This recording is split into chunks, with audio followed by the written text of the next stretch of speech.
Hi everyone, my name is Reuben Kigame and I'm really delighted to be at Sitamgong where they're launching the ministry called Challengers. Now Challengers is a fantastic ministry that sets out to reach those persons living with disability.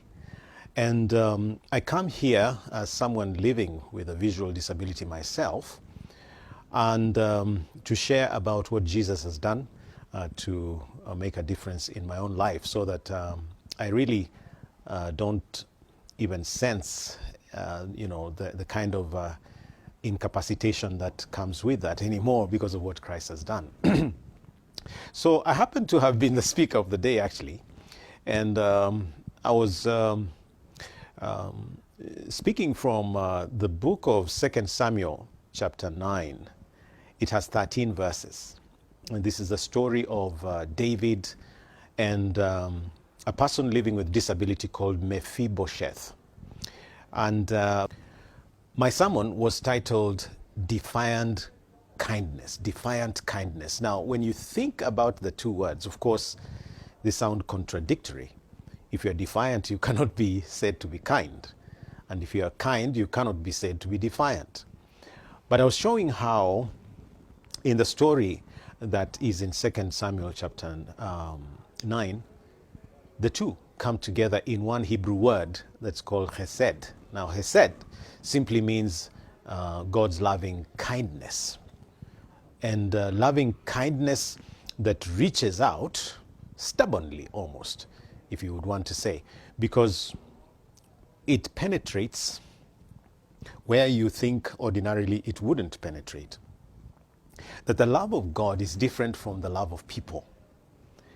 That people love you because of what you have or what they can get from you. That people love you because of relationship, either a spouse or a girlfriend or boyfriend or a child or a fellow citizen of the country. But chesed reaches out to even people who are undeserving. And so I look at the story and David is asking a question that is really interesting. He says, is there anyone still left in the household of Saul, King Saul that is, that I could show kindness to for God's sake? Now that's a strange question from a king. That's what I was trying to pull out. And that question itself brings forth a series of interesting nuances.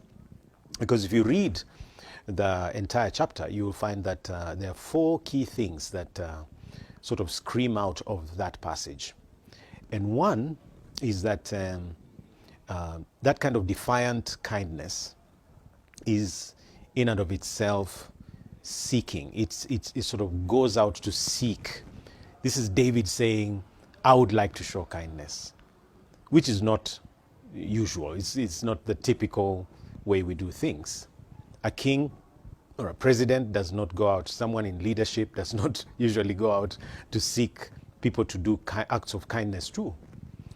And the second thing that screams out of that passage is that that kind of defiant kindness it overlooks someone's conditions or disability status, or what they don't have or have, It is a kindness that is moved by, the heart. It is deliberate. It is something that says, I will look at this person for who they are, for their value. And I was trying to show how that is what we need in the society, because we tend to look at people in view of their shortcomings or their limitations and so on. And then you see David actually, choosing to sit with somebody who ordinarily the society looks down on. That was very fascinating for me as I was reading through this scripture. The third thing that screams out is that defiant kindness is actually full of action. It's full of action. You don't just tell people, you act. So David actually reaches out and restores the property that was taken away from the house of King Saul in that passage. And also arranges that Mephibosheth, who was crippled in both legs, sits at the table with him. He says, he will eat from my table. He will be taken care of by the palace staff and so on. This is a king inviting someone with disability to actually, be part of royalty, which is very interesting. And so I was just thinking how many times we are full of words and we don't act. We are full of, good sounding things, but action is lacking. And how, very little action can make a difference, a big difference in our lives. Just a phone call to a friend in need. You buy a cup of, you buy sugar or prepare a cup of tea for a stranger, or you visit your parents. It makes a whole difference.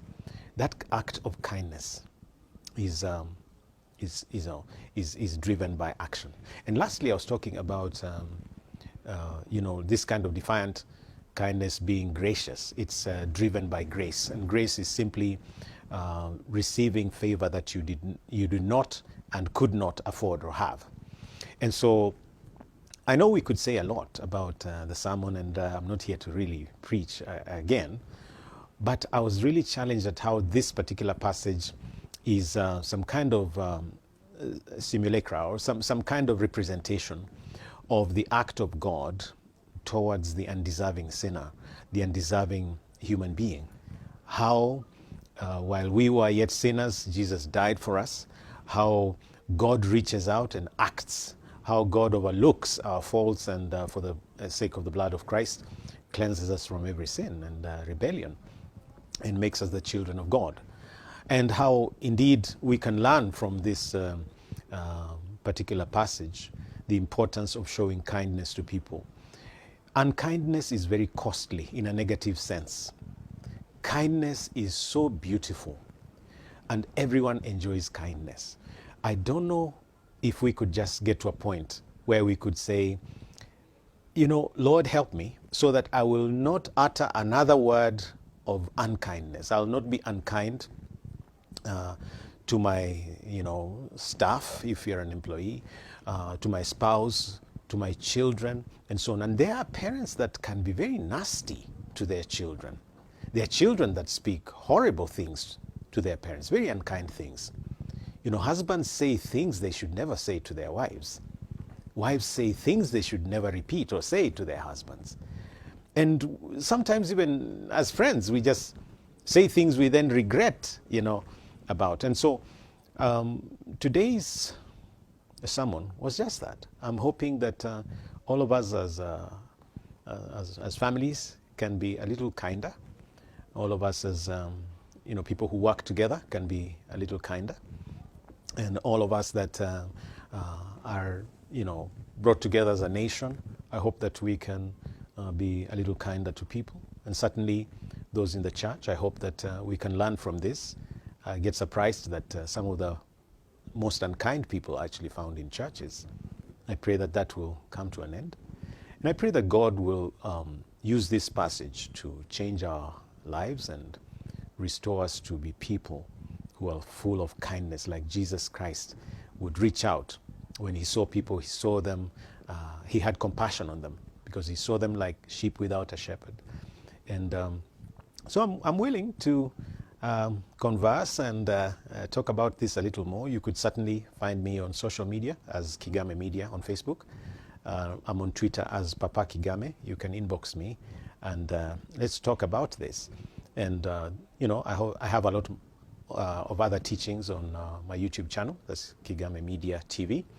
I'll be more than delighted. And it's such a joy to be at CTAM today and to be part of the launch of this great ministry.